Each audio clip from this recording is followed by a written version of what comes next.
You don't want to hear that that's going on. We want to find her. Friends and family of 34-year-old Eliza Fletcher are searching for answers. Police say someone in this black SUV abducted her while she was running near Zach Curlin Street and Central Avenue around 4:30 Friday morning. She teaches, and then she has 2 young boys that obviously we're worried about, and just a great lady, really. She's the best mom. Hart Robinson is a friend of Fletcher's family. He said Fletcher regularly runs near the University of Memphis. The U of M asked MPD to assist in the case shortly after Fletcher was reported missing. After we actually found information and saw a video where somebody was abducted, then that's going to raise the alarm. Police say Fletcher's phone and water bottle were found in front of a house on Central Avenue that's owned by the university. Surveillance video in the area shows Fletcher running in the area wearing a pink sports top and blue shorts shortly before the incident. Robinson said they just want her to be found safe. If you know anything or saw anything early this morning, we're just asking for you to come forward and help us.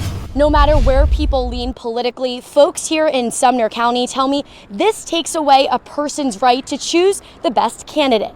But the commission decided otherwise. Let the voters decide. That's a sentiment echoed by both Republicans and Democrats in Sumner County. Take that privilege out of the hands of the voters. It doesn't make sense to me. John Brune attended Thursday night's meeting where county commissioners ultimately voted to seat Republican Terry Boyd after she tied with Democratic candidate Brenda Dotson. Brune, along with other attendees like District 23 Democratic candidate Jason Baggett, were hoping for a runoff in November. Do you feel like this took the voice away from the people of Sumner County? Absolutely. I mean, every commissioner that was there last night making motions and deciding the future of Sumner County was elected by their constituents. The all-Republican commission at first voted on a motion for a runoff. That failed. Commissioner Jeremy Mansfield then made a motion to elect Boyd, which passed 20-1. But Commissioner Benjamin Harris wanted to put the decision on the ballot. I'm a Republican, and I support Terry, but in all fairness, it should have went to the November election to let the people make their choice. Candidate Dotson thought commissioners would choose to put it on the ballot. I think the fight has just begun. Boyd did not respond back to my request for an interview.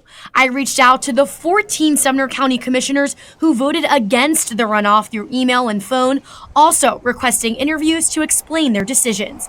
I have not heard back. Imagine your rent going up by 90% and your landlord did not give you any kind of notice. For a Berry Hill couple, that is unfortunately a reality. Our state law makes this all perfectly legal too. Not much that can be done, really nothing. Fox 17 News' Jackie Del Pilar live in Berry Hill with a new state law that essentially prohibits local government from doing what they do in some other places and hold the rent down.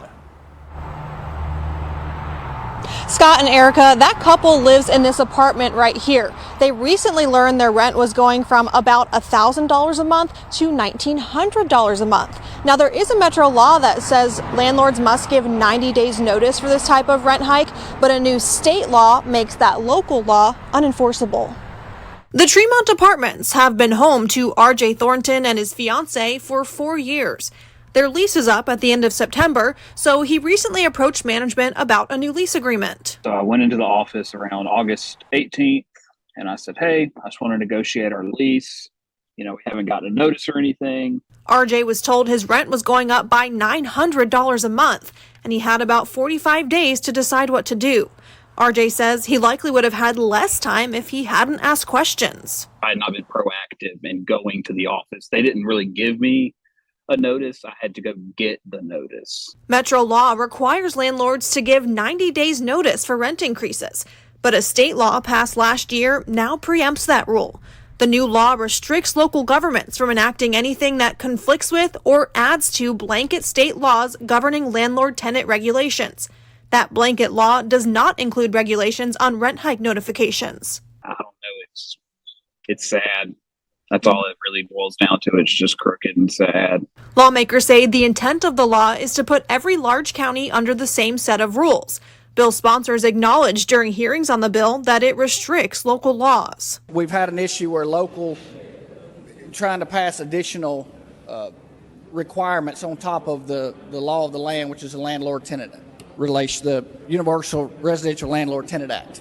I reached out to the sponsor, Senator John Stevens and Representative Chris Hurt, to learn more about the intent of the law, but neither replied to my request. As for RJ and his fiancée, they just found a new, more affordable place to live on the other side of town.